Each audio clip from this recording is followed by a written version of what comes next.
Machu Picchu پیرو میں واقع انکا تہذیب کا بسایا انکائی شہر جو مغربی دنیا کے لوگوں کے لیے ایک روحانی کشش رکھتا ہے، اسے عام طور پر ماچو پیچو کہا جاتا ہے۔ یہ دنیا کے نئے منتخب کردہ 7 عجائبات میں سے ایک ہے۔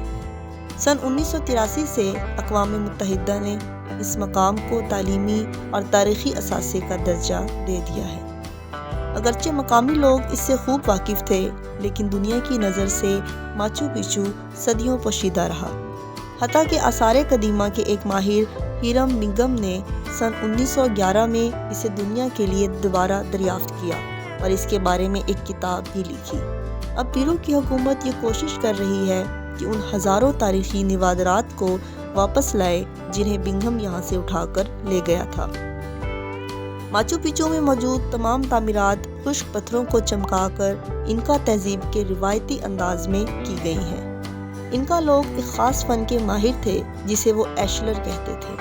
اس میں پتھروں کو ٹکڑوں میں کاٹ کر ایک دوسرے کے ساتھ بغیر کسی تعمیری مثالے کے جوڑا جاتا تھا۔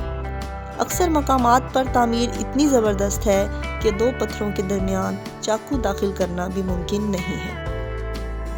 گمان غالب ہے کہ انکا لوگ پہیے کا عملی استعمال نہیں کرتے تھے، چنانچہ یہ سوال کہ انہوں نے بڑے بڑے پتھروں کے ٹکڑوں کو یہاں کیسے منتقل کیا اور کیسے ایک دوسرے کے اوپر رکھا، ایک راز ہے۔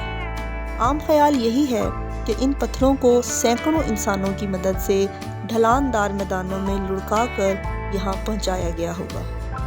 یہ معلوم کرنا بھی مشکل ہے کہ انہوں نے اس تعمیر کا کوئی تحریری ثبوت چھوڑا بھی ہے یا نہیں، کیونکہ ان کی تحریر جسے خیپس کہا جاتا ہے ابھی تک ترجمے میں نہیں کی جا سکی۔ اس مقام پر کل 140 تعمیرات ہیں، جن میں مندر، مقدس مقامات، پارک اور چھپردار چھتوں والے مکانات شامل ہیں۔ یہاں 100 سے زائد زینے ہیں جو زیادہ تر گرینائٹ کے ایک ہی پتھر کو کاٹ کر بنائے گئے ہیں۔ اس سے بھی زیادہ فوارے ہیں جو آبی راستوں اور نکاسی آب کے راستوں کے ذریعے آپس میں جڑے ہیں۔ چٹانوں میں سوراخوں کے ذریعے آب رسانی کا نظام بنایا گیا تھا۔ اس بات کا بھی ثبوت ملا ہے کہ آب رسانی کا نظام ایک مقدس چشمے سے مربوط تھا اور ہر گھر کو اس کے مذہبی رتبے کے مطابق پانی دیا جاتا تھا۔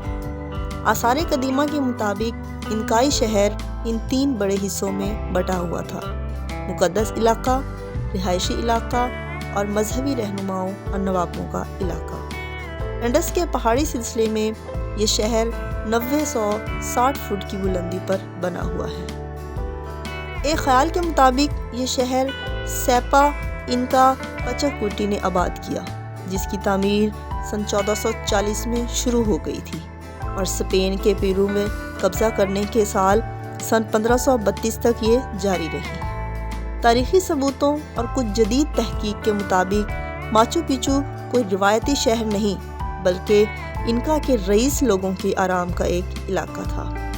اس علاقے میں ایک بہت بڑا محل ہے اور اس کے صحن میں انکا دیوتاؤں کے مندر ہیں، جبکہ ایک طرف ملازمین کے رہائشی گھر ہیں۔ یہ اندازہ لگایا گیا ہے کہ ماچو پیچو میں ایک وقت میں زیادہ سے زیادہ 750 افراد رہائش رکھتے تھے، اور برساتی موسم میں جب رئیس لوگ یہاں نہیں ہوتے تھے تو یہ تعداد بہت ہی کم رہ جاتی تھی۔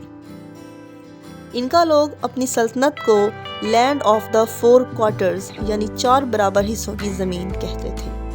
یہ سلطنت شمال سے جنوب میں یعنی کولمبیا کے پہاڑی سلسلے انڈس سے چلی تک 2500 میل پر پھیلی ہوئی تھی، جبکہ مغرب میں ایک خشک ساحلی صحرا ایٹاکاما سے مشرق میں ایمیزون کے برساتی جنگلوں تک پھیلی ہوئی تھی۔ کسی کو بھی ٹھیک طرح معلوم نہیں ہے کہ انکا کون تھے اور کہاں سے آئے تھے، سوائے اس کے کہ وہ پتھروں پر کچھ لکھا ہوا چھوڑ گئے ہیں، جسے شاید آنے والے دور کے ماہرین آثار قدیمہ ہی پڑھ کر سمجھ سکیں۔ انکا سلطنت کا مرکزی شہر کسکو کہلاتا تھا، جو آبی انجینئرنگ، کاشتکاری، تعمیر سازی، پارچہ بافی، برتن سازی اور آہن سازی میں بے حد ترقی یافتہ تھا۔ ان لوگوں کو کانوں میں سے بڑی مقدار میں سونا نکالنے میں بھی مہارت حاصل تھی۔ ان کا تعمیر کردہ سڑکوں کا نظام حیران کن تھا۔ ان کی ایک سڑک جنوبی امریکہ کے بحر الکاہل کی طرف والے پورے ساحل پر پھیلی تھی۔ تاہم خزانوں کی تلاش میں آنے والے ہسپانوی حملہ آوروں نے گھبرا کر اپنے علاقے اور شہر خالی کر دیے، خاص طور پر جب ان کے آخری حکمران ٹوپک امارو کو سن 1572 میں قتل کیا گیا تو وہ منظر عام سے غائب ہو گئے۔ ماچو پیچو میں ایک دلچسپ چیز جو دریافت ہوئی ہے وہ پیانو جتنا بڑا ایک چوکور پتھر ہے جس کی سطح پر ایک چھوٹا سا ستون تراشا گیا ہے۔ اس پتھر کا نام انتی ہواٹانا انٹی ہواٹینا ہے، جس کا مطلب ہے سورج کو گرفتار کرنا۔ ہسپانوی قبضے کے دوران ایسے پتھروں کو ہسپانیہ کے حملہ آوروں نے تباہ کر دیا تھا، لیکن ماچو پیچو ان کی دسترس سے محفوظ رہا۔ وسط بہار یعنی کہ 21 مارچ اور وسط خزاں یعنی کہ 21 ستمبر کے دنوں میں جب دھوپ اس پتھر پر پڑتی ہے تو اس کا سایہ نظر نہیں آتا۔ کہا جاتا ہے کہ ماضی میں انکا لوگ یہاں خاص عبادات کیا کرتے تھے اور یہ سمجھتے تھے کہ پتھر نے سورج کو ایک جگہ پر باندھ رکھا ہے۔ ایک قدیم روایت کے مطابق کوئی حساس شخص اس پتھر سے پیشانی ٹکا کر آنکھیں بند کرے تو اس پر روحانی دنیا کے دروازے کھل جاتے ہیں۔ انکا قوم کی دولت اور تہذیب و ترقی دیکھ کر بہت سے ماہرین بشریات اور آثار قدیمہ کو اس قوم کے بارے میں جاننے میں دلچسپی پیدا ہو گئی ہے، خاص طور پر یہ کہ وہ معلوم کریں کہ وہ صفحہ ہستی سے کیسے مٹ گئے۔ آپ کو میری یہ ویڈیو پسند آئی ہو تو اس کو شیئر کریں، لائک کریں اور میرے چینل کو سبسکرائب کریں۔